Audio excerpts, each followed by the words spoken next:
एत्सुरो कुरोसु नाम के एक लड़के से जो अपनी जिंदगी से बिल्कुल तंग आ चुका था। एक रात बिस्तर पर लेटे हुए वो कुछ उल्टी पुल्टी हरकतें कर रहा था कि इसी चक्कर में दीवार में छेद हो गया और वो खुद जमीन पर जा गिरा। तभी उसकी नजर छेद से आ रही रोशनी पर गई। जब उसने खड़े होकर दीवार के पार देखने की कोशिश की तो उसे एक बेहद खूबसूरत लड़की दिखाई दी। इस लड़की का नाम रियो था और वो खाना खा रही थी। अब एत्सुरो अक्सर उस छेद में से लड़की को देखने लगा। एक दिन एत्सुरो रियो को देख रहा था पर उसे ढंग से कुछ दिखाई नहीं दे रहा था, इसीलिए वो रियो के दरवाजे पर जाकर वहाँ से अंदर झांकने लगा। तभी अचानक बाहर से एक लड़की ने उसे देख लिया तो एत्सुरो घबराकर काम करने का नाटक करने लगा। खैर वो लड़की अपने भाई के लिए नीचे वाले फ्लोर पर खाना छोड़कर चली गई। अब एत्सुरो तो बेरोजगार था और उसे भूख भी बहुत लगी थी, इसीलिए वो नीचे जाकर खाना चुराने लगा। पर तभी ऊपर से रियो ने उसे देख लिया और उन दोनों में बातें शुरू हो गई। फिर रियो ने एत्सुरो को अपने साथ खाने के लिए बुलाया। एत्सुरो उसके कमरे में घुसा तो उसकी नजर उसी छेद पर पड़ी जो रियो की किताबों के टेबल के ऊपर था। खैर फिर वो दोनों मिलकर खाना खाने लगे तो एत्सुरो को खाना बेहद पसंद आया और उसने खाने की काफी तारीफ की। तब रियो ने कहा कि जब उसका मन करे वो खाना खाने आ सकता है। फिर खाने के बाद एत्सुरो खुशी खुशी अपने घर लौट आया और फिर अपने कमरे से छुपकर रियो को देखने लगा। फिर एक दिन जब वो दोनों खाना खा रहे थे तो एत्सुरो ने रियो से पूछा कि उसके बार बार यहाँ आने से उसे कोई तकलीफ तो नहीं। पर रियो तो कहने लगी कि अगर वो चाहे तो उसके साथ आकर रह भी सकता है। फिर धीरे धीरे एत्सुरो को रियो से प्यार होने लगा क्योंकि उसकी नजर में रियो से बेहतर लड़की कोई नहीं हो सकती। खैर रात को एत्सुरो ने छेद में से रियो को ना देखने का फैसला किया पर वो ज्यादा देर तक खुद को रोक नहीं पाया। उसने छेद से झांक कर देखा तो उसे रियो के साथ एक और आदमी दिखाई दिया। एत्सुरो को लगा कि शायद वो रियो का बॉयफ्रेंड होगा, पर अचानक रियो ने एक ही झटके में उस आदमी का सर धड़ से अलग कर दिया और एक वहशी दरिंदे की तरह हंसने लगी। ये देखकर एत्सुरो हक्का बक्का रह गया और उसने दीवार को धक्का मारा जिससे उस छेद के सामने एक किताब गिर गई। उसे यकीन ही नहीं हो रहा था कि मासूम सी दिखने वाली रियो एक आदमी की जान ले सकती है। बाद में जब एत्सुरो इस खौफनाक घटना के बारे में सोच रहा था तो अचानक किसी ने उसका दरवाजा खटखटाया और उसने बाहर जाकर देखा कि रियो उसके लिए खाना लाई थी। ऐसा लग रहा था कि वो भी एत्सुरो को चाहने लगी है और उसने कहा कि वो आज एत्सुरो के कमरे में खाना खाएंगे। फिर खाने के बाद एत्सुरो ने छेद से किताब हटाई और रियो को देखने लगा।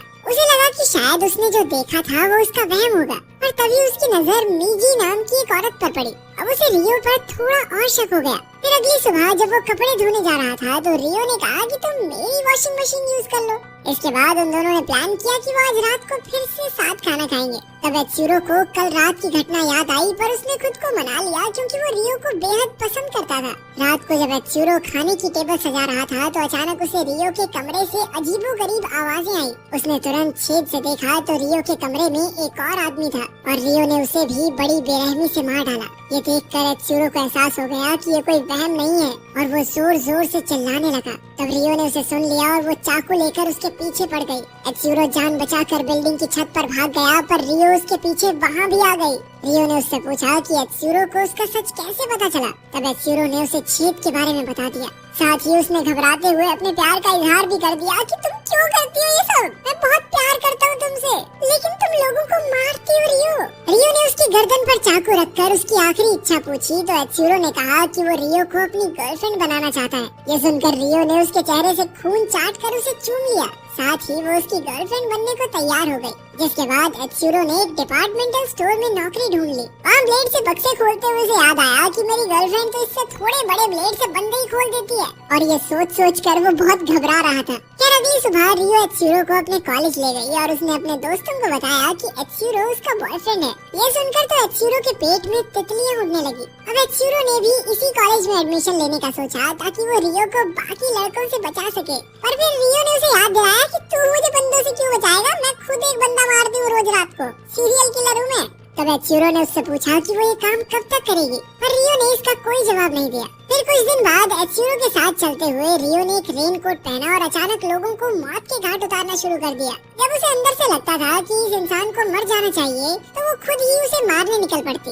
उसकी इस आदत से परेशान होकर एत्सुरो ने उससे पूछा कि आखिर वो लोगों की जान क्यों लेती है, क्या उसने जिनको भी मारा उनसे उसकी कोई निजी दुश्मनी थी। तो रियो ने कहा कि उसने सभी बुरे इंसानों की लिस्ट बना रखी है और वो उन्हें एक एक करके मार रही है। ये सुनकर एत्सुरो ने सोचा कि मेरी बंदी तो बहुत अच्छी है, मैं तो इसको नाजायज ही बुरा समझ रहा था, ये तो सिर्फ बुरे लोगों को मारती है। आखिरकार वो रियो के प्यार में इतना डूब चुका था कि उसे रियो में कोई कमी नजर ही नहीं आ रही थी। यार अगले दिन जब एत्सुरो ने अखबार पढ़ा तो उसे काफी हैरानी हुई, क्योंकि उसमें रियो की हुई हत्याओं की कोई खबर ही नहीं थी। फिर काम के बाद जब वो घर लौटा तो उसकी मुलाकात कावासाकी नाम के एक लड़के से हुई। कावासाकी वही लड़का था जिसका खाना एत्सुरो चुराया करता था। फिर एक दिन स्टोर में एत्सुरो की मुलाकात कावासाकी की बहन हारुको से हुई। तब एत्सुरो ने उससे सामान का कोई पैसा नहीं लिया, क्योंकि पहले उसने एत्सुरो की मदद की थी। आखिरकार जब एत्सुरो घर लौटा तो उसने छेद से देखा कि रियो ने उसके लिए एक मैसेज छोड़ा था। उसने एत्सुरो को 10 बजे मिलने को कहा। अब एत्सुरो नहा धोकर 10 बजे तक इंतजार करता रहा कि अचानक उसे रियो के कमरे से आवाज सुनाई दी।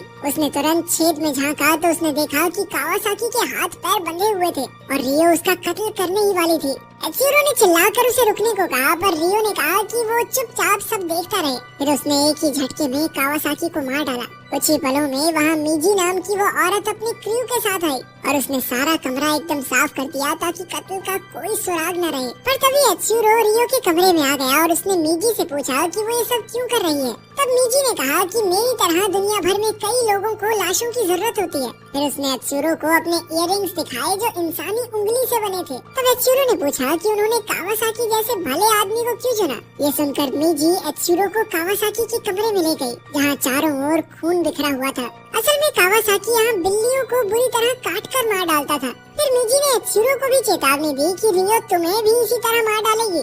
ये सुनकर एत्सुरो बुरी तरह डर गया और अपने कमरे में भाग गया। अगली सुबह रियो ने एत्सुरो का दरवाजा खटखटाया, पर एत्सुरो ने दरवाजा नहीं खोला, इसलिए रियो बालकनी से अंदर आ पहुंची। वो एत्सुरो को गले लगाना चाहती थी, पर एत्सुरो उससे अच्छे से पेश नहीं आ रहा था, इसीलिए वो चली गई। फिर अगले दिन एत्सुरो की मुलाकात हारुको से हुई तो एत्सुरो ने उसके भाई के बारे में पूछा। तभी अचानक रियो भी बालकनी में आ गई और उसने हारुको को अपने कमरे में बुलाकर अपने भाई का इंतजार करने को कहा, मगर एत्सुरो ने जैसे तैसे हारुको को रियो के पास जाने से मना कर दिया। हारुको के जाने के बाद एत्सुरो ने रियो से पूछा कि क्या वो हारुको को भी मार डालेगी, तो रियो ने कहा नहीं। फिर अगले दिन हारुको ने एत्सुरो को मैसेज करके कॉफी शॉप में मिलने के लिए बुलाया, क्योंकि वो अपने भाई के बारे में कोई बात करना चाहती थी। लेकिन तभी एक काली वैन वहाँ आ गई और कुछ लोग एत्सुरो को जबरदस्ती उठा कर ले गए। उस वैन में मीजी थी तो एत्सुरो ने उसे बताया कि हारुको अपने भाई को ढूंढ रही है। तब मीजी ने हंसकर कहा कि जो इंसान मर चुका है वो कहाँ मिलेगा उसे।